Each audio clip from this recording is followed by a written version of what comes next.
Mi nombre es Claudia Rivas.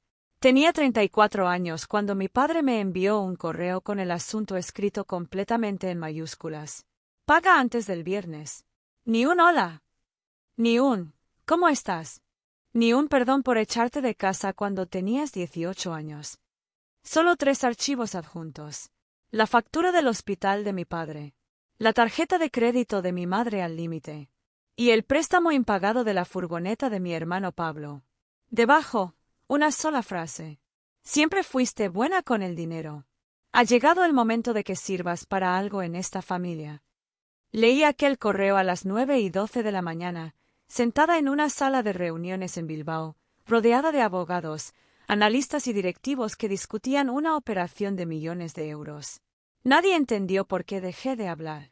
Solo vieron que me quedé mirando la pantalla. Lo que mi padre no sabía era que aquellas 3 deudas ya pertenecían a la empresa que yo dirigía. La suya, la de mi madre, y la de Pablo, mi hermano favorito, el hijo por el que me echaron de casa con 2 bolsas de basura. Pero antes de que mi padre necesitara mi dinero, él ya me había enseñado lo fácil que era deshacerse de mí. Tenía 18 años. Faltaban 3 semanas para que empezara la universidad en Zaragoza. Había conseguido una beca completa. Trabajaba los fines de semana en una cafetería de Valencia. Ahorraba cada euro. Compré mi propio ordenador de segunda mano. Pensaba que mis padres estaban orgullosos. Esa noche descubrí que solo estaban esperando el momento exacto para sacrificarme. La puerta de mi habitación se abrió sin llamar. Mi padre entró primero, con 2 bolsas negras de basura en la mano. Mi madre venía detrás. Y Pablo se quedó apoyado en el marco de la puerta, sonriendo. Mi padre tiró las bolsas encima de mi cama. Recoge tus cosas. Yo me quité los auriculares. ¿Qué? Pablo se queda con esta habitación. Miré a mi hermano. Tú ni siquiera vives aquí. Él se encogió de hombros. Ahora sí. Mi madre habló bajito, como si eso hiciera menos cruel lo que estaba diciendo. Lucía está embarazada. Necesitan espacio. La miré. ¿Y yo? Ella no me sostuvo la mirada. Tú siempre has sabido arreglártelas. Mi padre señaló las bolsas. Tienes media hora. Sentí que el pecho se me cerraba. Empiezo la universidad en 3 semanas. Pues te vas 3 semanas antes. ¿A dónde? No contestó. Fue Pablo quien lo hizo. Eso ya no es problema nuestro. Nunca olvidé esa frase. Porque en ese momento entendí que yo ya no era una hija. Solo era un estorbo ocupando el cuarto que el hijo favorito quería. Empecé a meter mi ropa en bolsas de basura. Ni siquiera me dieron una maleta. Basura. Así querían que me fuera. Como basura. Cuando cogí la pequeña cafetera que había comprado con mi sueldo, Pablo señaló la mesa. Eso se queda. La pagué yo. Pero la voy a usar yo. Antes de que pudiera responder, mi padre me la quitó de las manos. No seas egoísta. Lo miré a los 3. Me estáis echando de casa y encima os quedáis con mis cosas. Mi madre apretó los labios. No digas echando. Entonces, ¿cómo lo llamo? Ella me agarró del brazo. Estamos haciendo lo mejor para la familia. Y ahí lo entendí. En esa casa, la palabra familia nunca me incluyó a mí. Cuando terminé de guardar mis cosas, mi padre sacó un billete de 20 euros de la cartera y lo dejó encima de una de las bolsas. Toma.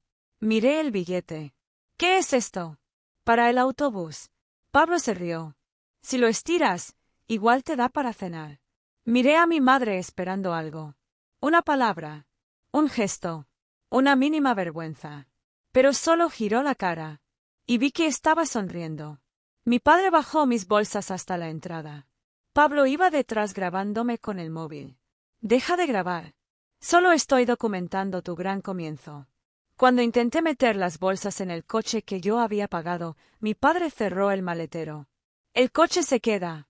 Sentí que se me helaba la sangre. ¿Qué? Pablo lo necesita más. Ese coche es mío. Está en el seguro de la familia. Hoy sé que era mentira. Aquella noche no lo sabía. Mi padre me empujó las bolsas contra el pecho. Vete andando. Pablo acercó el móvil a mi cara. Despídete de tu habitación, Claudia. No contesté. Si hablaba, lloraba. Salí a la calle con 2 bolsas de basura, €20 en el bolsillo y ningún sitio donde dormir. Cuando crucé la acera, miré hacia atrás. Pablo ya estaba en la ventana de mi antiguo cuarto. Levantó la mano, sonrió, cerró la cortina y apagó la luz. Esa noche dormí sentada en la estación Joaquín Sorolla, abrazada a mis bolsas, intentando no parecer asustada. A las 2:20 de la mañana, mi madre me mandó un mensaje. No vuelvas haciendo un drama. Tu padre ya está bastante decepcionado. 6 minutos después, Pablo subió una foto de mi habitación. Ya habían puesto una cuna. La leyenda decía: nueva etapa. La familia primero. Mi madre le dio me gusta. Y yo miré esa foto hasta que el móvil se apagó. Aquella noche no sabía que Pablo un día perdería la furgoneta que no podía pagar. No sabía que mi padre me escribiría paga antes del viernes, como si todavía pudiera darme órdenes. No sabía que mi madre pasaría 16 años diciendo que la familia iba primero. Hasta descubrir cuánto costaba realmente esa frase. Solo sabía una cosa. Ya no tenía casa. Así que me fui a Zaragoza 3 semanas antes. No porque fuera valiente, sino porque la familia Rivas me había enseñado su primera regla. Si podían vivir sin mí, también podían intentar sobrevivir sin mi dinero. 16 años después, ya no era aquella chica que salió de casa con 2 bolsas de basura. Terminé la universidad. Trabajé donde nadie quería trabajar. Dormí en habitaciones compartidas. Pasé años creyendo que algún día dejaría de sentirme la hija que habían descartado. Nunca ocurrió. Lo único que cambió fue mi vida. Con el tiempo fundé una empresa especializada en recuperar activos para bancos y fondos de inversión. Nunca imaginé que un día los expedientes de mi propia familia acabarían sobre mi mesa. En cuanto vi sus nombres, me aparté del caso. No quería privilegios, ni tampoco venganza. Un equipo independiente se encargaría de todo, exactamente igual que con cualquier otro deudor. Pensé que ignorar el correo sería suficiente. Me equivoqué. 2 horas después, mi secretaria llamó a la puerta. «Claudia». Levanté la vista. Nunca la había visto tan nerviosa. «¿Qué pasa? Creo que deberías bajar». Fruncí el ceño. «¿Ha ocurrido algo?» Tragó saliva. «Tu familia está en recepción». Suspiré. Sabía que tarde o temprano aparecerían. Solo no imaginaba que lo harían tan rápido. Cuando las puertas del ascensor se abrieron, los vi. Mi padre estaba en medio del vestíbulo sujetando la factura del hospital. Mi madre lloraba, o al menos fingía hacerlo. Y Pablo estaba transmitiendo todo en directo con el móvil. Sonrió en cuanto me vio. Aquí está, la hija millonaria. Miles de personas estaban viendo la transmisión. Los comentarios subían sin parar. Que ayude a sus padres. ¡Qué vergüenza! ¡Ingrata! Mi padre levantó la factura. Haz lo correcto. Me detuve a unos metros de ellos. ¿Qué quieres? Que pagues nuestras deudas. No. Solo dije eso. No. Una palabra. Nada más. Mi padre parpadeó. No esperaba escucharla. Mi madre dio un paso hacia mí con los brazos abiertos. Hija. Retrocedí. Ni siquiera llegó a tocarme. Sus brazos quedaron suspendidos en el aire. Pablo soltó una carcajada. Ahora ni abrazar a tu madre quieres. Lo miré fijamente. ¿Ya terminaste de utilizar mi vida para conseguir visitas? Su sonrisa desapareció por un instante. Mi padre levantó la voz para que todo el vestíbulo pudiera escucharlo. Te dimos un hogar durante 18 años. Lo miré sin moverme. Y me lo quitasteis en una sola noche. El silencio fue inmediato. Algunas personas empezaron a detenerse para mirar. Mi padre continuó. Ahora tiene dinero y se cree mejor que nosotros. Negué con la cabeza. No. Vosotros decidisteis que yo dejara de ser vuestra hija mucho antes de que tuviera dinero. Pablo acercó el teléfono a mi cara. Díselo a todos. Diles que prefieres dejar a tu padre sin casa. Miré directamente a la cámara. Prefiero que cada uno pague las deudas que firmó. Los comentarios comenzaron a dividirse. Pero uno empezó a repetirse una y otra vez. ¿De verdad la echaron de casa? Mi padre lo leyó. Su expresión cambió. Intentó hablar antes de que alguien más preguntara. Pero ya era tarde. Una mujer que esperaba junto a los ascensores levantó la voz. Perdone. ¿Es cierto que echó a su hija de casa? Mi padre tardó demasiado en responder. Ella decidió marcharse. Me reí. Por primera vez desde que bajé. ¿De verdad? Lo miré fijamente. Entonces explícales por qué salí con 2 bolsas de basura. Silencio. Explícales por qué Pablo ya estaba durmiendo en mi habitación aquella misma noche. Más silencio. Y explícales por qué también os quedasteis con mi coche. Mi padre no contestó. Mi madre bajó la cabeza. Pablo dejó de sonreír. En ese momento entendí algo. Por primera vez en 16 años. Ya no podían controlar la historia. Y eso los volvía mucho más peligrosos. Porque mi padre jamás aceptaba perder delante de un público. Y estaba a punto de hacer algo mucho peor. Mi padre notó que estaba perdiendo el control. Y cuando eso ocurría, siempre recurría a la humillación. Metió la mano en el bolsillo de la chaqueta. Cuando sacó la cartera, sentí un nudo en el estómago. Sacó un billete de 20 euros. El mismo importe. El mismo que había dejado sobre mi bolsa de basura 16 años antes. Lo levantó para que todos lo vieran. Sonrió. Creo que ya no lo necesitas. Lo recordaba.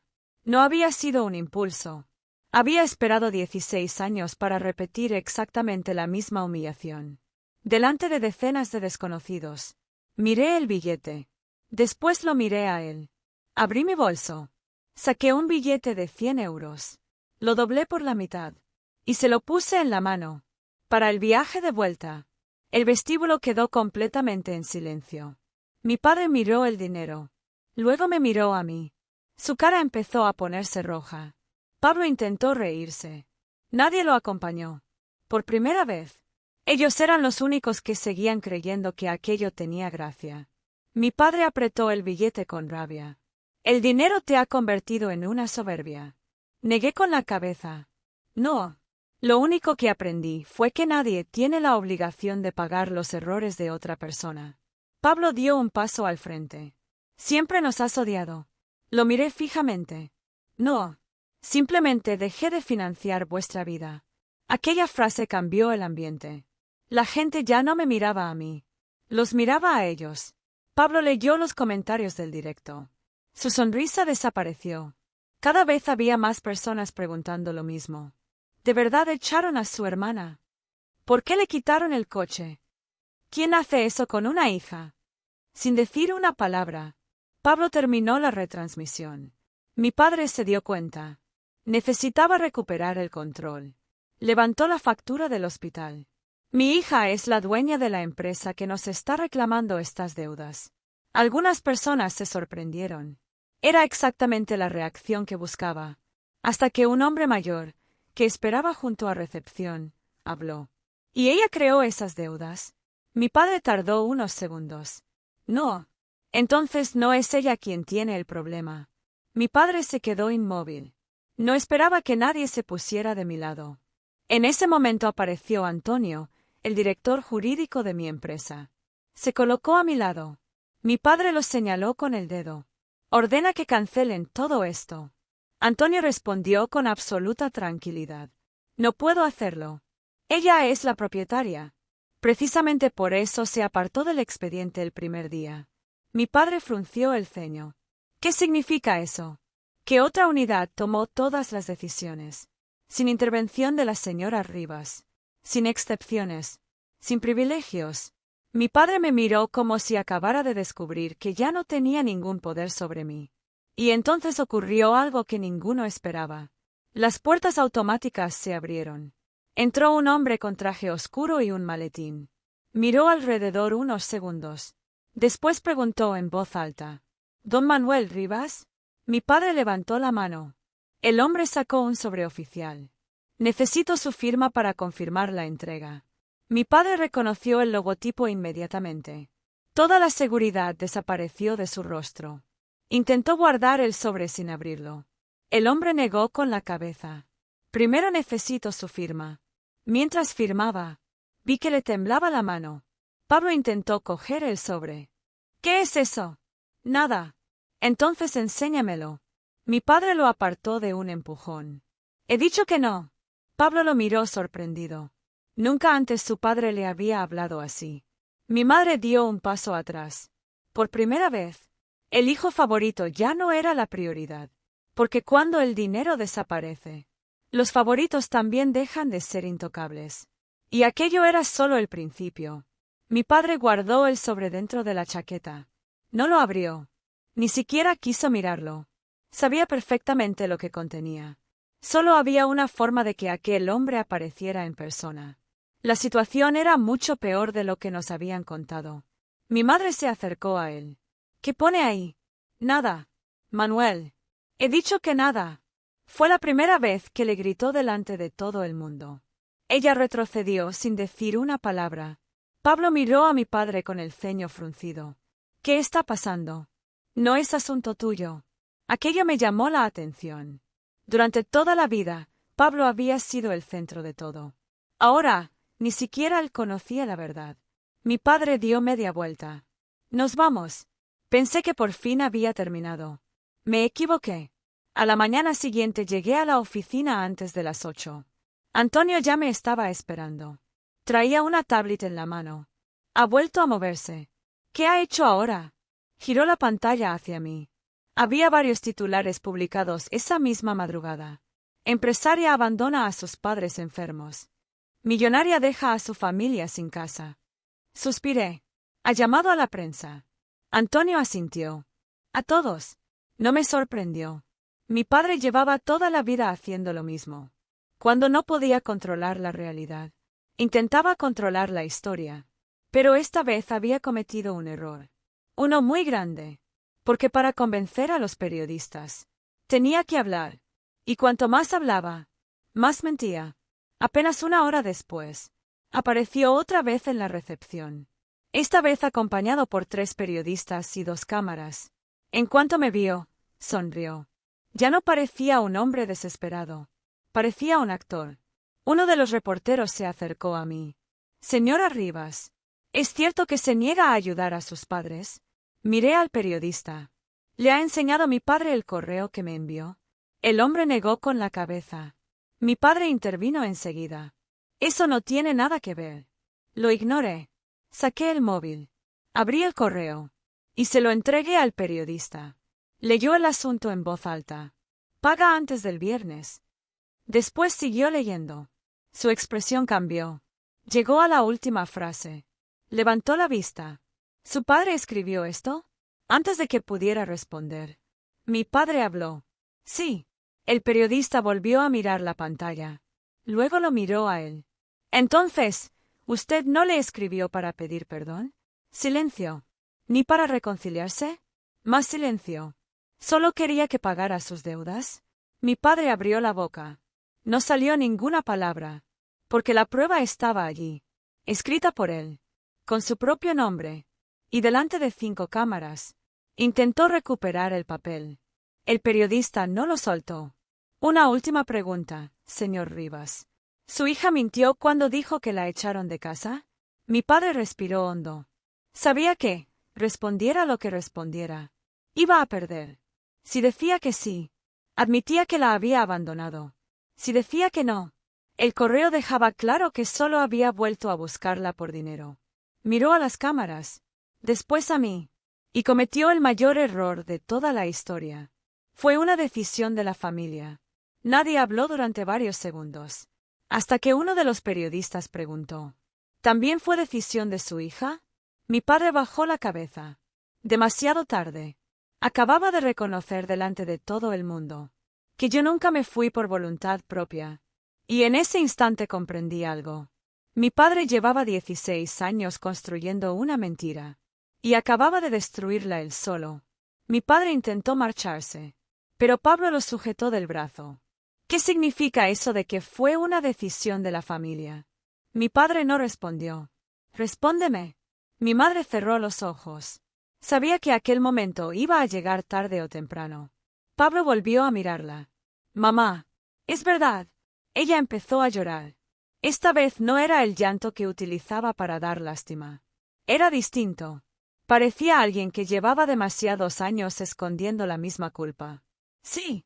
Pablo dio un paso atrás. ¿Qué? Mi madre apenas podía mirarlo. Tu padre dijo que, si Claudia volvía, tú te irías con Lucía.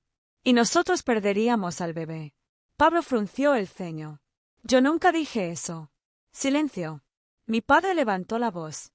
No importaba si lo dijiste o no. Todos giramos hacia él. Respiraba con dificultad. No podía perder a mi hijo. Lo miré fijamente. Así que decidiste perder a tu hija. No contestó. Porque era exactamente eso. Pablo seguía inmóvil. Parecía que todo lo que había creído durante años acababa de romperse delante de él. Papá, ¿me utilizaste como excusa? Mi padre intentó acercarse. Pablo, escúchame. Él dio otro paso hacia atrás. Respóndeme. Respóndeme. Por primera vez, el hijo favorito le estaba gritando.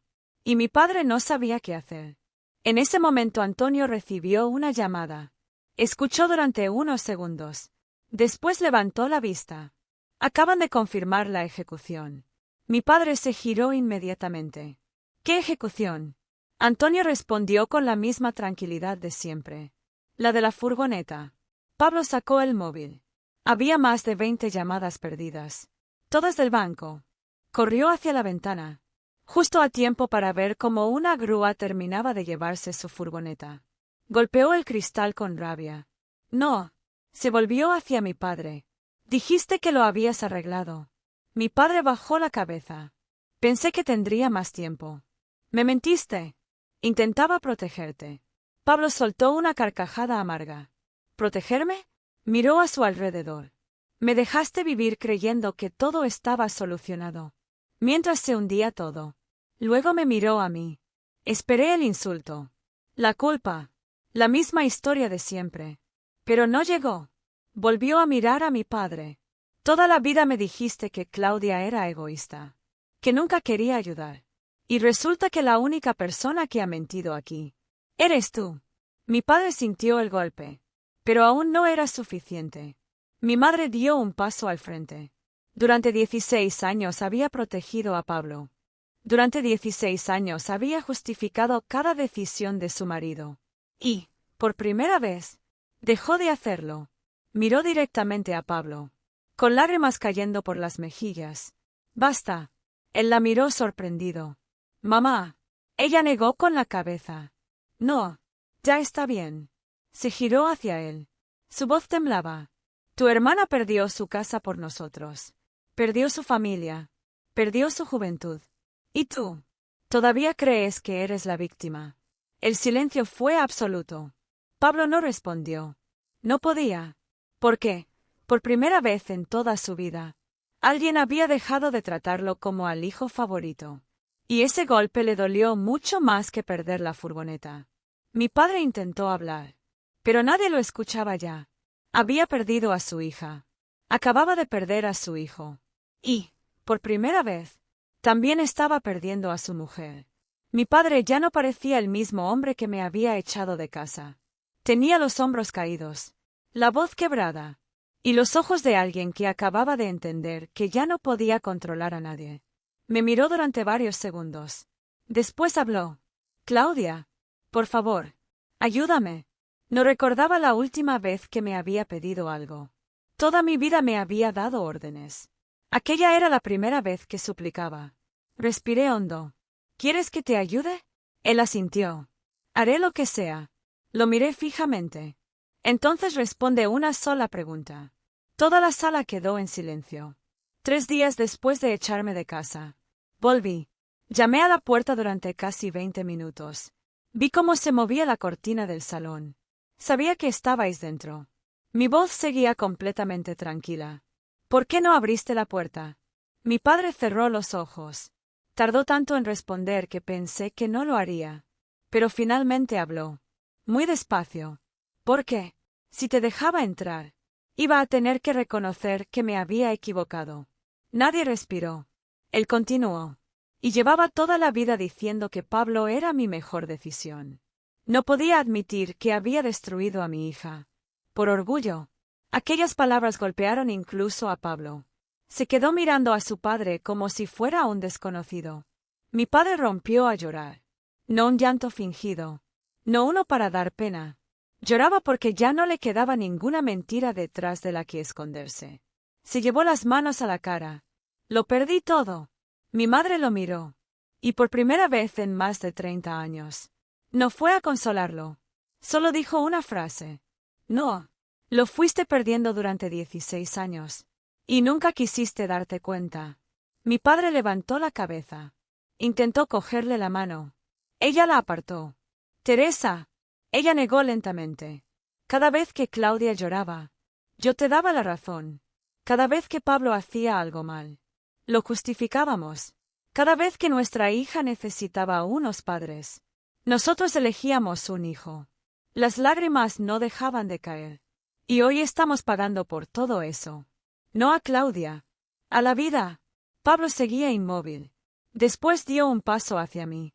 Pensé que volvería a culparme. Pero no. Bajó la cabeza. Nunca te pregunté dónde dormiste aquella noche. Ni una sola vez. Sentí un nudo en la garganta. Era la primera disculpa sincera que escuchaba en 16 años. Lo miré. No. Nunca lo hiciste. Él cerró los ojos. Porque me convenía creer la mentira. No supe qué responder. Porque tenía razón.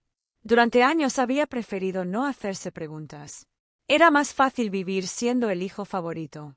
Antonio rompió el silencio. Tenemos que terminar la reunión. Asentí. Recogí las 3 carpetas. Las coloqué delante de ellos. Estas deudas siempre fueron vuestras. Nunca mías. Mi padre volvió a hablar. ¿Nunca podrás perdonarme? Lo miré por última vez. Perdonarte. Es algo que haré por mí. No por ti. Él dio un paso hacia mí. Entonces, ¿esto es el final? Sonreí con tristeza. No. El final llegó la noche en que cerraste la puerta mientras yo seguía llamando. Lo único que estás viviendo ahora son las consecuencias. Me di la vuelta. Cuando estaba a punto de salir, escuché a Pablo. Claudia. Me detuve. Ojalá hubiera sido yo quien se marchara aquella noche. Sin girarme, respondí. No. Ojalá hubiera tenido unos padres capaces de querer a sus 2 hijos. Y salí de la sala. Ninguno vino detrás de mí. Porque los 4 sabíamos que aquella puerta acababa de cerrarse para siempre. 3 meses después, la casa fue subastada. Mi padre tuvo que empezar de nuevo en un pequeño piso de alquiler. Mi madre pidió la separación. Demasiados años obedeciendo. Demasiados años callando. Demasiados años perdiendo una hija para conservar un matrimonio que ya no existía. Pablo también perdió a Lucía. Ella se llevó a su hijo. Antes de marcharse le dijo una frase que, según me contaron, nunca olvidó. No pienso permitir que mi hijo crezca creyendo que siempre habrá alguien que pague por sus errores. Aquella fue la última lección que Pablo necesitaba. Meses después pasé por la calle donde crecí. La antigua casa ya no era nuestra. Había bicicletas en el jardín, risas en la terraza, una familia empezando una nueva vida. No me detuve, porque entendí algo. Nunca había querido recuperar aquella casa. Solo quería dejar de cargar con el peso de haberla perdido. Mi padre pasó 16 años repitiéndome que algún día tendría una deuda con mi familia. Al final descubrí que nunca fui yo quien les debía algo. Fueron ellos quienes vivieron demasiado tiempo creyendo que el amor de una hija era un crédito infinito. Y, como cualquier deuda ignorada durante años, un día también terminó venciendo.